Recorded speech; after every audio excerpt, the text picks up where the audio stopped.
안녕하세요. 저는 30대 여자이고 병원을 개원한 의사입니다. 이 사연을 어떤 식으로 시작해야 할지 잘 모르겠어요. 제가 겪은 일을 그 누구에게도, 심지어 가족에게도 말하지 않았거든요. 저는 사실 저의 상처나 속내를 주변 사람들에게 잘 내비치는 편이 아니라서 혼자 끙끙 앓는 편이에요. 이것도 버릇이 되다 보니 혼자 앓고 혼자 해결하는 게 익숙해져 사람에게 마음을 잘 주지 않게 되네요. 2년 전 겪은 일을 여러분들께 털어놓으면 마음이 좀 안정이 될까 싶어 조심스레 컴퓨터 책상 앞에 앉았습니다. 부디 저의 사연이 여러분들께 닿을 수 있으면 좋겠네요. 읽어주시면 감사하겠습니다.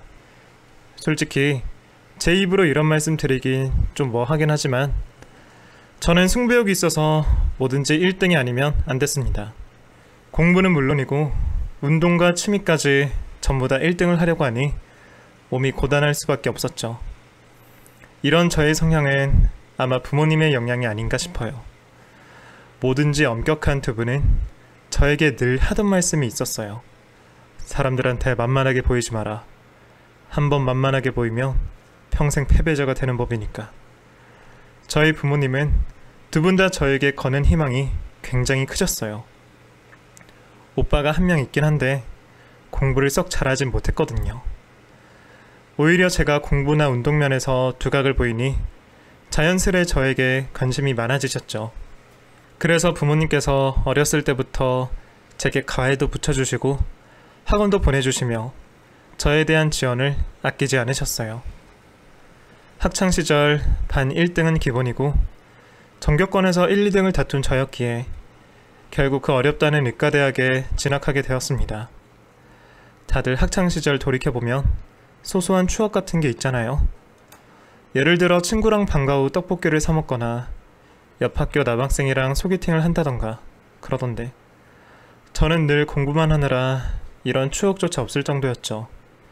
저랑 어울리던 친구들도 모두 공부 잘하는 모범생이었기에 만나면 공부 이야기밖에 하지 않았죠. 그러니 학교, 학원, 독서실, 집이 제 학창시절의 전부였죠. 그래도 노력의 결실을 맺어 꿈에 그리던 의대에 진학하고 나니 정말 제 자신이 뿌듯하더라고요. 저희 부모님도 그 당시 친척들, 지인들에게 딸이 의대 합격했다고 전화 돌리고 아주 난리도 아니었습니다. 그때는 그런 부모님의 모습을 보면서 제 자신이 참 자랑스러웠어요. 그렇게 일평생을 부모님께 실망시켜드리지 않기 위해 살다 보니 저도 모르게 좀 독해졌나 봅니다. 솔직히 다들 대학을 입학하면 공부고 뭐고 놀기 바쁘잖아요. 공부 잘하던 범생이도 대학에 입학하면 막 풀어져서 매일 동기들이랑 술 먹고 노는 경우도 많다던데 저는 오히려 그때가 기회다 싶어 공부를 엄청 열심히 했습니다. 남들 다 하는 연애나 미팅도 한 번도 하지 않고 고등학교 입시 준비할 때랑 마찬가지로 학교 도서관에 틀어박혀 그냥 공부만 했던 것 같네요. 그래도 열심히 공부한 덕에 나름 의과대학에서 탑이라는 성형외과로 진로를 결정할 수 있었습니다. 지금은 달라졌을지도 모르겠지만 저희 때만 하더라도 한참 성형외과 붐이 일어나던 때여서 공부 좀 한다는 애들은 전부 그쪽으로 지원을 했거든요.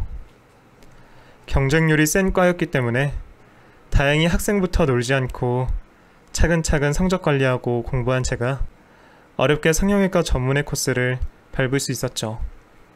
그렇게 성형외과 레지던트를 수료한 후에 바로 페이닥터를 하기 시작하고 얼마 되지 않아 바로 개원을 하게 되었습니다. 사실 이렇게나 빨리 개원할 생각은 없었는데 생각보다 제가 손기술이 있는 편이라 이 바닥에서 나름 유명해졌어요. 아무래도 성형외과는 의료적 지식만큼 미적인 감각과 손기술도 중요한데 제가 생각보다 타고났더라고요. 그리고 페이닥터로 일하다 보니 알겠더라고요. 역시 사람은 개원을 해야 되는구나 하고요.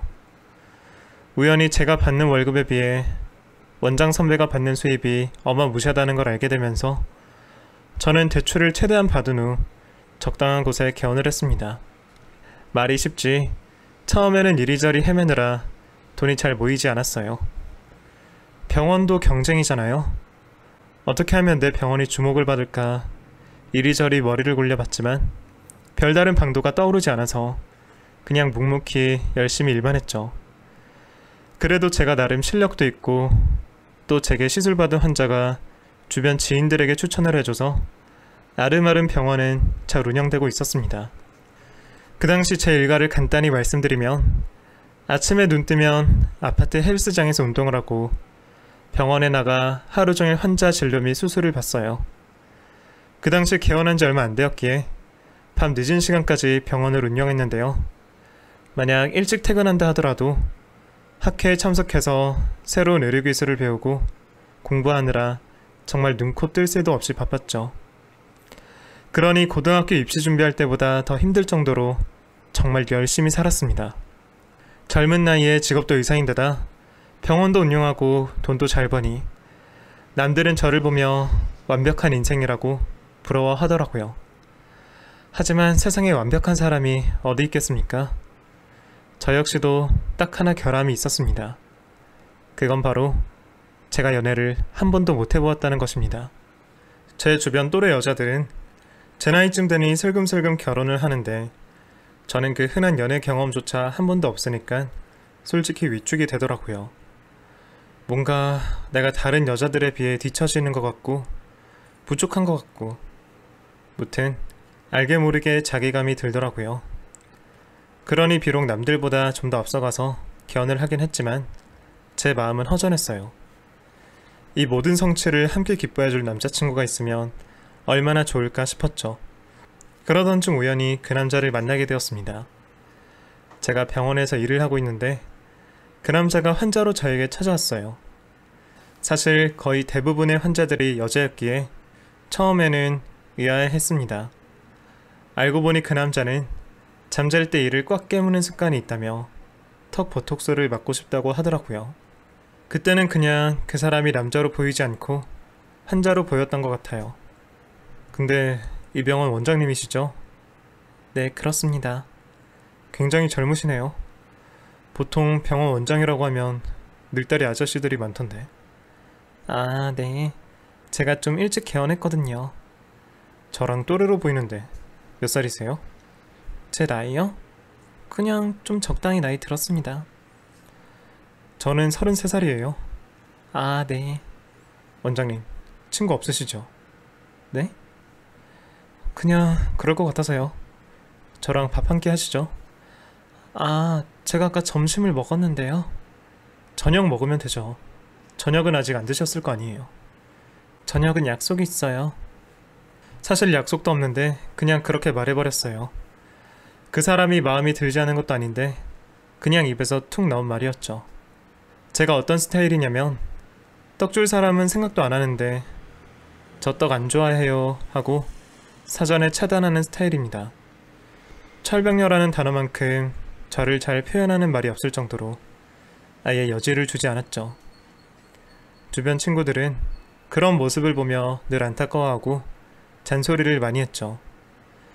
친구 중 한 명에게 오늘 있었던 일을 말해줬더니 흥분해서 저에게 핀잔을 주기 시작했어요. 그걸 거절했어? 그 남자 어떻게 생겼는데? 그냥 뭐 좀 생겼어. 호감형? 뭐 그런 거 같아. 그걸 거절했다고? 그냥 밥 먹는다고 하지 뭐. 아니 뭐 사귀자고 한 것도 아니잖아. 갑작스레 일어난 일이라. 그리고 처음 보는 남자랑 밥 먹는 거 어색하고 불편해. 원장한테 과감하게 밥 먹자고 하는 남자가 흔할 것 같아? 그리고 사귀지 않더라도 그냥 밥 먹으면서 서로 알아가는 거지. 다음에 또 온다며? 그때는 밥 먹자고 네가 먼저 말해. 응? 병원에서 그런 말을 어떻게 해. 원래 모든 연애는 직장에서 일어나는 법이야. 야, 우리 나이에 뭐 학교에서 썸 탈 수도 없고 다 그렇게 일하면서 자연스럽게 만나는 거야. 너 이번 기회 놓치면 결혼정보 회사에 가입해서 선보고 남자 만나는 수밖에 없어. 인생 그렇게 재미없게 살고 싶지 않으면 이번에는 네가 먼저 용기 내봐.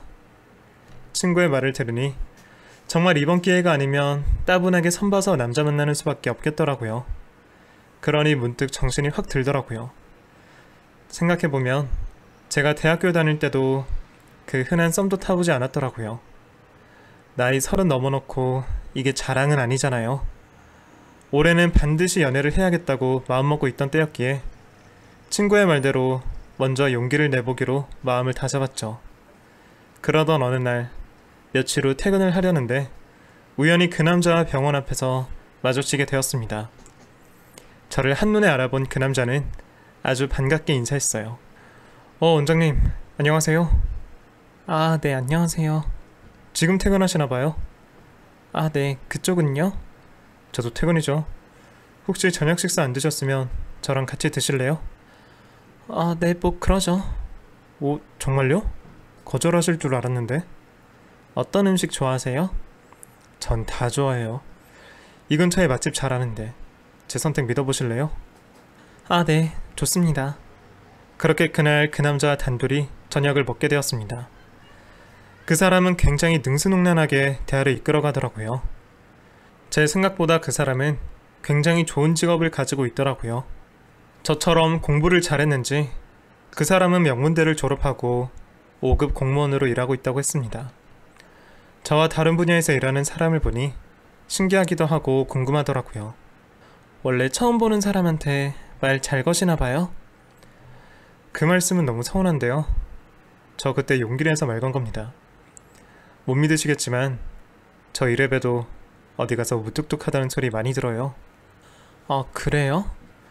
그럼요. 원래 남자는 관심 있는 여자 앞에서 말이 많아진다고 하잖아요. 저 아무한테나 저녁 식사하자고 하는 사람 아닙니다. 이래봬도 도도한 성격이에요, 제가. 그럼 저한테 식사하자고 한 건? 네, 맞아요. 저 원장님한테 관심 있어요. 그래서 저녁 같이 먹자고 대시한 겁니다. 아, 왜 이렇게 얼굴이 빨개지셨어요? 아니 그냥요. 너무 갑작스러워서. 원장님, 보기보다 순진한 편이시네요. 일만 하느라 그동안 사람은 잘 못 만나셨나봐요. 네, 제가 공부하느라 일하느라 바쁘게 살았거든요. 그러실 것 같았어요. 젊은 나이에 결혼까지 하셨잖아요. 딱 봐도 여태껏 고생 많으셨을 것 같아요. 그 사람과 이야기를 나누는데 처음에는 많이 어색했지만 시간이 거듭할수록 힐링이 되더라고요. 그 사람이 진심으로 저희 말을 들어주고 있다는 걸 느꼈을 때 왠지 모르게 편해졌고 저에 대해서 더 많은 것을 말하고 싶었습니다. 그 후로 자연스럽게 그 사람과 연락을 하게 되었고 연애에 서툰 저를 그 남자는 많이 배려해 주었습니다. 무려 제게는 첫 연애였기에 솔직히 부담도 되고 이게 맞는 건가도 싶었지만 용기 내 그 사람과 사귀게 되었죠. 30 넘어 첫 연애를 한다는 게 사실은 좀 부끄럽긴 했지만 마치 소녀의 마음처럼 연애를 시작했죠. 그 사람과 만나는 횟수가 늘어날수록 급속도로 가까워졌고 나이가 나이인 만큼 서로 진지하게 생각하게 되더라고요. 어느 날 남자친구가 저에게 이런 말을 꺼냈습니다. 우리 엄마 보러 갈래? 날 아셔? 이미 아시지. 내가 얘기했으니까. 엄마가 자기를 너무 많이 보고 싶어 하죠. 좋아하실까? 당연하지. 누구 여자친구인데. 근데 우리 너무 빠른 거 아니야? 빠르긴 뭐가 빨라? 내가 그만큼 당신한테 확신이 드니까 그러는 거지. 그러지 말고 이번 주에 시간 좀 내봐. 우리 엄마한테 정식으로 자기 소개시켜드리고 싶어. 그렇게 사귄 지 3개월 만에 남자친구의 어머니를 뵙게 되었어요. 초등학교 때 아버지가 돌아가신 이후로 쭉 어머니와 단둘이 살았다고 하더라고요. 처음에는 많이 떨려서 손에 땀이 날 지경이었어요. 남자친구의 어머님을 만난다는 게 저로서는 굉장히 부담되는 일이었지만 저를 보고 싶다고 하시기에 선뜻 만나러 갔죠. 저를 보시더니 벌떡 일어나 달려오시더라고요. 어머 세상에, 이제야 만나네. 안녕하세요 어머님. 내가 얼마나 보고 싶었다고. 우리 아들이랑 만나고 있다며? 아, 네 그렇습니다. 아유 예뻐라. 둘이 사이좋게 잘 지내는 걸 보면 내가 얼마나 뿌듯하고 대견한지 몰라. 그나저나 결혼할 거지? 아, 그건 천천히 생각할 예정인데. 얼른 해버려. 지금 나이도 노산인데 더 늦게 결혼하면 애한테 너무 안 좋지 않겠니? 네, 그건 그렇죠. 신중하게 생각해 보겠습니다. 우리 지훈이 진지하게 만나는 건 맞잖아. 그치? 네, 그럼요. 지훈 씨랑 결혼하고 싶을 정도로 진지하게 만나고 있습니다. 그럼 됐어. 우리 지훈이 잘 부탁해. 알겠지? 제가 잘하겠습니다. 우리 앞으로 자주 볼 텐데 편하게 대해줘. 나도 너 편하게 대해도 되지? 아, 그럼요. 저야 너무 좋죠. 사실 그때는 어머님이 저를 좋아해 주셔서 다행이라고 생각했습니다. 반대하시면 어쩌나 걱정했거든요. 하지만 그날 이후로 어머님의 간섭이 심해지시면서 저의 고난은 시작되었습니다. 일단 어머님은 저희가 데이트할 때마다 나타나셨어요. 그리고 이것저것 남자친구에게 조언을 해주셨죠. 지훈아, 이러면 여자들이 안 좋아해. 영화 같은 건 미리 네가 예매를 했어야지. 그리고 너 영화 보고 식사 어디서 할지 예약해놨어? 거봐, 안 해놓을 줄 알고 엄마가 해놨다니까. 분명 저를 좋아해 주시는 건 맞는데 어딘지 모르게 불편하더라고요. 게다가 남자친구는 마마보이 기질이 있는 바람에 어머님의 말을 곧이곧대로 들었어요. 어머님의 간섭이 심해질수록 저는 남자친구와의 관계에 의구심을 품었습니다. 하지만 그 사람은 저의 첫사랑 상대였기 때문에 제가 먼저 그 사람을 놓을 수는 없었습니다. 이미 그 사람을 많이 사랑하고 있던 상태였기 때문에 제가 약자였거든요. 수입이 꽤 많긴 했지만 고정적이지 않고 언제나 망할 수 있는 사업자와 같았기 때문에 남자친구의 안정적인 수입이 매력적으로 느껴졌어요. 이 사람과 함께라면 노후까지 차분하게 잘 보낼 수 있겠다고 생각해서 그 사람과 결혼까지 하고 싶었지만 어머님의 간섭이 좀 거슬리긴 했습니다. 저희 부모님도 남자친구가 요즘 젊은이답지 않게 점잖다고 참 좋아해 주셨어요. 그래도 저에게 지금 당장 결혼은 너무 빠르다면서 사계절은 만나보고 결혼을 결심하라고 하셨죠. 하지만 반대로 남자친구의 어머님께서는 계속 저에게 결혼을 하라고 재촉하셨어요. 처음 만났을 때부터 쭉 그 말만 하셨는데요. 굉장히 적극적이셨어요. 너 곧 있으면 40인데 결혼 안 할 거야? 아직 30대 초반인데. 30대나 40대나 노사는 똑같은 거지. 너희 쪽에서도 우리 아들 마음에 들어 한다며. 그럼 빨리 날짜를 잡아야지. 뭐라는 거야? 아, 네.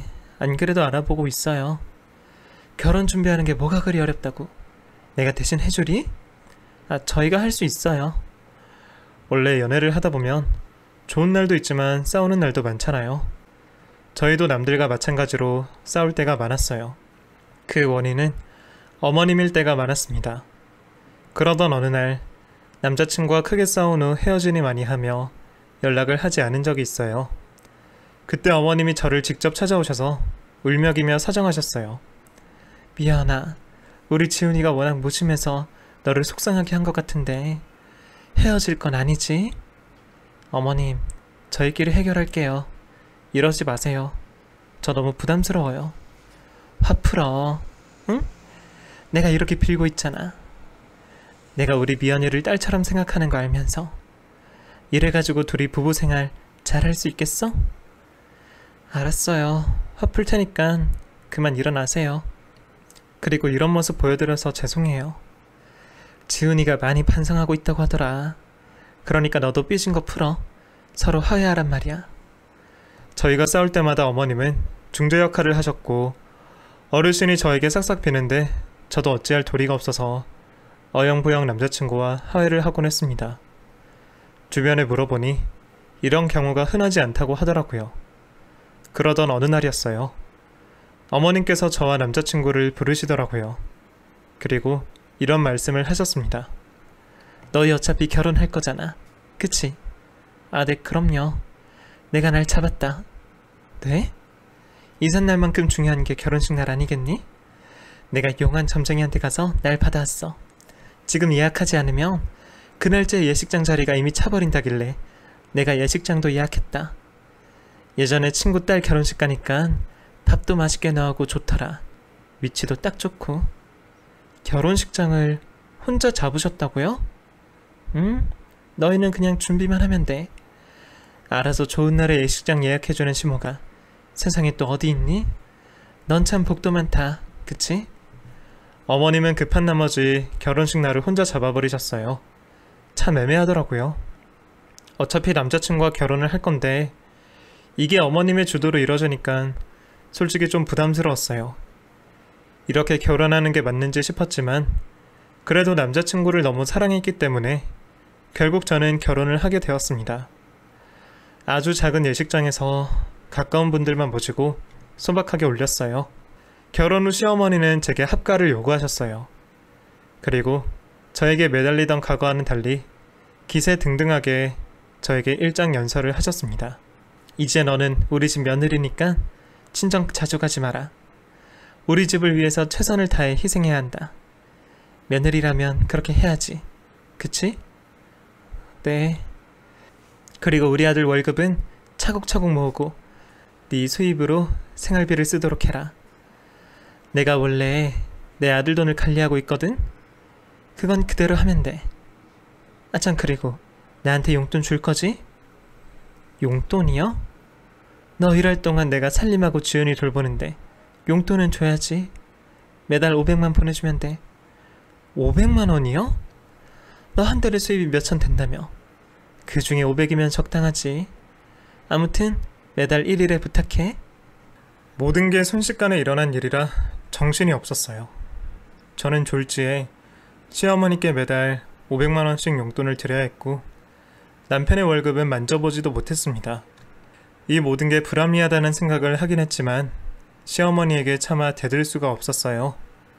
합가에 용돈까지. 결혼 전에는 합의되지 않은 상황들이었거든요. 그래서 애꿎은 남편에게 불만을 토로했습니다. 결혼했으니 경제권은 내가 가져야 하는 거 아닐까? 그리고 어머님께서 살림하느라 돈이 많이 필요하다고 하시는데 실상 지금 파출부 아주머니가 일해주고 계시니까 지금 돈이 2배로 나가잖아. 당신이 우리 엄마 좀 이해해줘. 원래 좀 그런 분이셔. 나를 돈으로 보시는 게 분명해. 그런 거 아니야. 어떻게 우리 엄마를 그렇게 생각할 수가 있어? 다른 며느리였으면 용돈 500씩 받으셨겠어? 그리고 내 수입은 어떻게 하신 거야? 당신이 말했어? 엄마가 물어보시길래. 아무리 수입이 그렇다고 하더라도 나가는 돈이 더 많은데 솔직히 어머님 용돈 500은 좀 많은 것 같지 않아? 남들한테 물어봐도 그렇게 받은 분 없으셔. 어차피 처가에 드리는 용돈도 없잖아. 그냥 처가에도 돈 줬다 치면 안 돼? 뭐? 솔직히 말해서 처가는 잘 살잖아. 딸이 주는 용돈 없이도 잘 사시잖아. 하지만 우리 엄마는 용돈 없이는 못 살아. 의사 며느리 얻었다고 얼마나 동네에 자랑을 하고 다니시는데 적어도 친구분들한테 밥 정도는 사주셔야 할 거 아니야.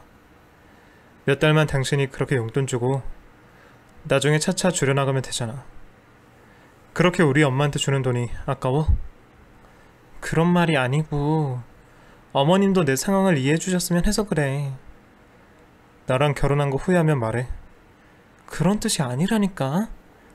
솔직히 터놓고 말해서 당신 며느리 노릇하는 거 하나도 없잖아. 항상 바쁘다면서 가족 행사 참석도 안 하고 힘든 건 다 엄마한테 떠넘기려고 하잖아. 솔직히 난 당신이 우리 엄마한테 최선을 다해 며느리 노릇 해줄 줄 알았어. 하지만 병원에만 신경 쓰잖아. 당신이 언제 우리 엄마한테 따뜻한 밥 한 끼 제대로 차려준 적이나 있어? 그래, 내가 어머님한테 최선을 다하지 못한 건 인정해. 하지만 언제는 일만 하라며. 앞으로 가정일은 신경도 안 쓰게 해주겠다며.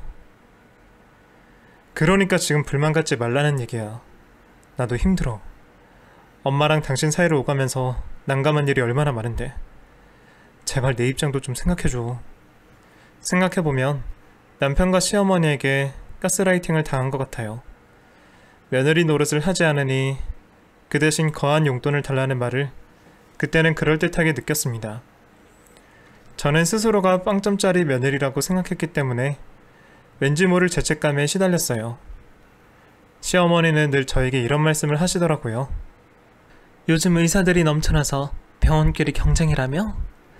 내가 봐도 한 건물 지날 때마다 병원이 수두룩하더라. 옛날이나 의사들이 전문직 소리 들었지. 지금은 불안정하지 않니? 너는 남편 잘 만나서 좋겠어. 지훈이는 적어도 직장에서 잘릴 일은 없잖아. 너도 분발 좀 해. 공무원 남편 모시고 사는 게 어디 쉬운 줄 아니? 시어머니와 살 때 저는 자존감이 바닥으로 떨어졌어요. 말씀을 하실 때마다 제 직업이 별거 아니라는 식으로 하시니까 속상하기도 하고 섭섭하기도 하더라고요. 따지고 보면 결혼 후 저만 돈을 쓰고 있는 상황이잖아요. 막말로 이혼을 한다 쳐도 어머님과 남편은 조금도 돈을 쓰지 않고 제 돈만 쓰고 헤어지는 상태였어요. 문득 억울한 마음이 들더라고요. 모든 게 어머님의 지시대로 흘러가니까 반항하고 싶은 마음도 생겼습니다. 아들 유사를 부릴 거면 용돈 500을 받아가면 안 되지 않나요? 게다가 어머님은 저에게 며느리 도리를 해야 한다며 주말마다 잔소리를 하셨어요. 미연아, 오늘 이불 빨래 좀 해라. 옥상 가서 먼지도 탈탈 털고, 응? 제가 오늘은 너무 피곤한데 가만히 앉아서 돈 버는 애가 뭐가 피곤해? 그리고 너 시어미한테 대꾸하는 거니? 평일에는 집안 살림 하나도 안 하면서 주말도 하기 싫다 이거니? 아무튼 이불 빨래 하고 있어. 나는 지훈이랑 외출 좀 하고 올 테니. 평일에는 파출부 아주머니가 오셔서 집안 살림을 해주셨는데 주말에는 꼭 저한테 살림을 미루시곤 하셨어요. 주말에 살림을 도와주시는 분을 모집하려고 해도 시어머니는 꼭 저에게 돈 아깝게 파출부를 왜 써? 네가 해야지 하며 말리시더라고요. 결혼 전에는 주말이면 오후 늦게까지 늦잠을 자고 일어났었는데 결혼과 동시에 저는 주말마다 집안일을 하느라 제대로 쉬지도 못했습니다. 그때는 그게 잘못된 줄도 몰랐어요. 응당 결혼한 며느리라면 다 이렇게 사는 줄 알고 있었죠. 그렇게 시어머니는 저에게 살림을 맡겨놓은 후 남편과 함께 모자끼리 데이트를 하고 집에 돌아오곤 했습니다. 제가 상상했던 결혼 생활과 너무 다르니까 우울증이 오더라고요. 성격 탓에 남들에게 하소연하지도 못하고 혼자서 끙끙 앓고 있었습니다. 2년간의 결혼 생활 동안 얻은 게 하나도 없었어요. 집에 돌아가는 시간이 무서워서 일부러 늦게까지 일을 하거나 주말에는 없던 세미나를 만들어서 꼬박꼬박 참석하곤 했습니다. 시어머니와 함께 집에 있는 것 자체가 저에게 곤욕이었거든요. 집이 제일 편해야 하는데 저에게 집이 고통스러운 공간으로 변해버린 것이죠. 참고 살아야 할지 용기 내서 이혼을 해야 할지 고민하던 찰나 저에게 아주 큰 사건이 터지고 말았습니다. 그날도 주말이었어요. 언제나처럼 시어머니는 저에게 집안 살림을 맡기시고 아들과 함께 외출을 준비하셨습니다. 커튼 좀 빨아라. 아까 털어보니까 먼지가 풀풀 나더라. 네. 욕조에서 발로 팍팍 밟으면서 찌든 데 없애. 알겠니? 네, 알겠습니다. 빨래방 가서 하면 다 티나는 거 알지? 직접 손으로 해야 꼼꼼하게 잘 되는 법이야. 시어머니는 제 남편의 팔에 팔짱을 딱 끼고서 밖으로 나가셨어요. 저는 커튼을 빨며 열받은 마음에 발로 커튼을 팍팍 밟아버렸습니다. 집안에 있는 온갖 커튼을 빨면서 제 처지가 너무 처량해서 눈물이 나오더라고요.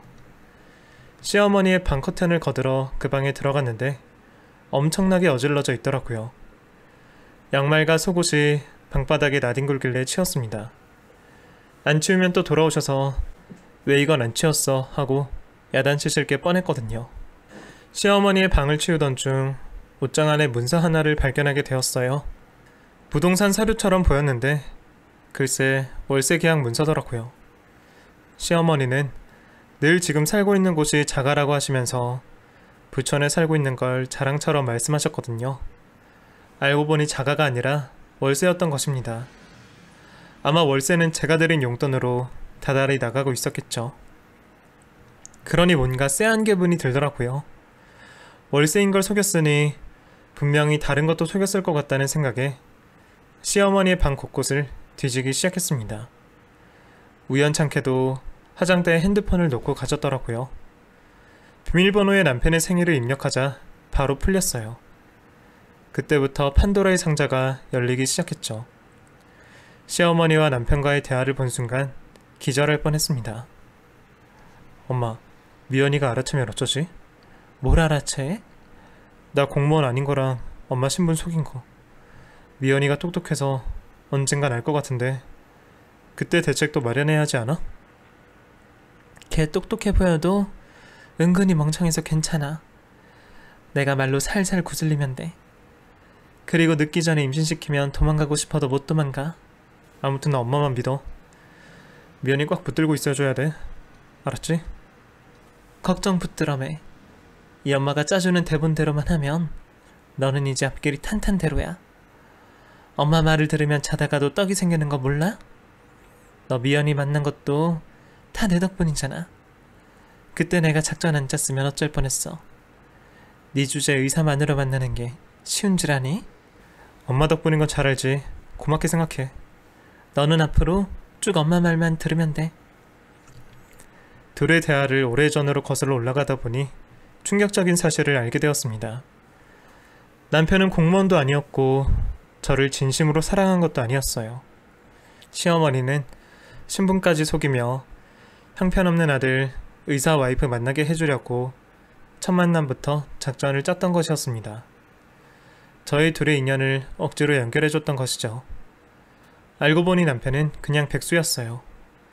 명문대를 나와 공무원 시험을 보며 5급 공무원 생활을 하게 된 세세한 스토리는 친척 중 엘리트 코스를 밟은 사람의 신분을 잠시 빌려온 거였더라고요. 저는 둘의 작전에 감쪽같이 속은 바보였습니다. 여태까지 저는 어리석게도 제가 똑똑한 줄 알았습니다. 제가 세상에서 제일 잘난 줄 알며 거만하게 살았는데 그건 다 착각이었습니다. 시어머니 손바닥 안에서 놀아났던 것이죠. 어쩐지 시어머니가 사랑 구슬리는 걸 잘하거든요. 그 말발로 아들과 며느리까지 잡아삼킨 것이었어요. 핸드폰을 샅샅이 뒤져보니 시어머니는 이리저리 사기를 치고 다녔던 전적이 있는 것 같더라고요. 사기꾼 집안에 시집와서 된통 당했다는 생각을 하니 울분이 치솟았어요. 너무 화가 난 나머지 축축하게 젖은 커튼을 거실에 내팽개치며 던져버렸습니다. 그리고 식탁 위에 있던 토스트기, 냄비도 전부 바닥에 내팽개쳤죠. 거실 카페트는 점점 얼룩졌고 집안은 아수라장이 되었어요. 잠시 후 집에 돌아온 시어머니와 남편은 저의 모습을 보고 잠시 놀라더라고요. 시어머니는 저에게 다가오며 소리쳤습니다. 너 지금 이게 뭐 하는 짓이야? 내가 커튼 빨래 하랬지. 집안을 망쳐놓으랬어? 아줌마. 뭐? 아줌마? 너 미쳤어? 그래요, 사기꾼 아줌마. 왜 날 속였어요? 만만해 보여서? 연애 한 번 못 해본 순둥이라서? 너 지금 무슨 소리를 하는 거니? 알아듣게 좀 얘기해. 여태껏 의사며느리 용돈 받았으면서 월세 갚느라 애쓰셨네요.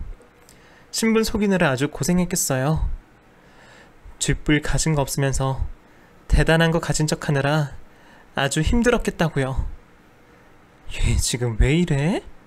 너 미쳤니? 제가 여태껏 준 용돈 다 돌려주세요. 그러면 순순히 떠나드리죠. 어차피 당신 아들한테 미련 없고 애정도 식었으니까. 내가 돈이 어딨니? 그래서 없다고요? 그래. 내가 너를 잠시 속였던 건 미안한데 아무리 그래도 시어머니한테 삿대질하며 따지는 건 너무한 거 아니니? 그래도 내 덕분에 너도 연애라는 걸 해보고 결혼이라는 것도 해봤잖아. 그럼 고마워해야 하는 거 아니야? 어? 천하의 박색 주제에 결혼이 가당키나 해? 뻔뻔하게 나온다 이거죠? 범죄 저지른 주제에 아주 당당하네요. 서로 주고받은 게 있으니 너도 입을 다물어야지. 어디서 감히 어른한테 따져. 저는 순간적으로 너무 화가 나서 시어머니의 뒷덜미를 잡고 밖으로 나갔어요. 남편은 고개를 숙인 채로 아무것도 하지 않고 가만히 있더라고요. 시어머니는 저에게 뭐 하는 거야? 하고 외쳤습니다. 뭐 하긴요. 범죄자 경찰서로 데리고 가는 거죠. 이거 나. 힘으로는 저한테 안 될걸요? 키도 나보다 작으면서. 시어머니는 아등바등대며 제 손길을 피하려고 하셨지만 어림도 없었어요. 살던 집 근처에 바로 경찰서가 있었거든요.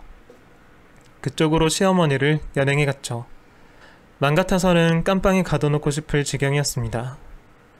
무작정 경찰서로 끌고 가니 그 안에 계시던 분들이 저에게 몰려오더라고요. 무슨 일로 오셨습니까? 이 사람 깜빵에 넣어주세요. 사기꾼입니다. 네? 얼른 넣어달라니까요. 물론 그쪽에서 해줄 수 있는 건 없다고 하더라고요. 혼인 빙자 이런 걸로 고소를 하는 방법을 알려주시길래 그대로 하기로 결심했습니다. 남편은 뒤에서 쫓아오더니 제 팔목을 잡고 빌더라고요. 여보, 우리 얘기 좀 해. 마마보이, 사기꾼, 비열한 놈.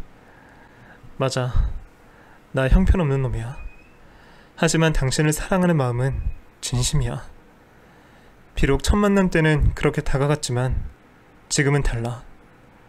엄마 버리고 우리 둘이 살자. 그렇게 할 수 있어. 퍽이나. 야, 돈이나 갚아. 내 정신적 피해 보상도 회할 거야. 자기가 상처받은 거 알아. 하지만 나도 어쩔 수 없었어.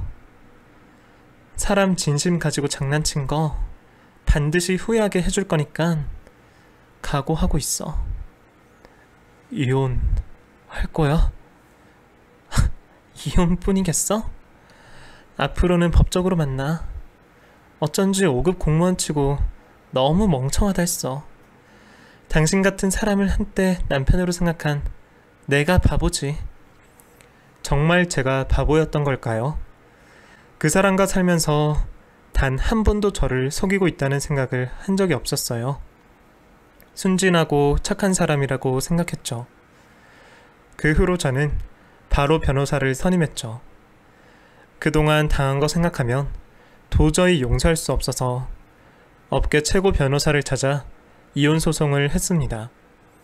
그리고 동시에 저를 속인 사기죄로 고소도 같이 이루어졌어요. 집에서 짐을 싸서 나가려고 하는데 시어머니가 저를 붙잡더라고요. 미연아. 왜요, 아줌마? 내가 미안했어. 너한테 상처 줬다면 사과할게. 이미 늦었어요.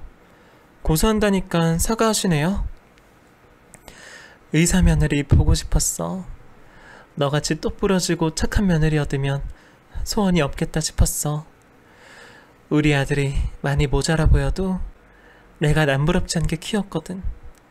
둘이 잘 어울릴 거라 생각했다. 정말 그래서 결혼까지 하지 않았니? 며느리 덕보려고 하지 마시고 아들이나 제대로 키우세요. 아직도 엄마 말만 듣고 졸졸 따라다니는 아들이 부끄럽지도 않아요? 미안하다. 내가 잘못했다.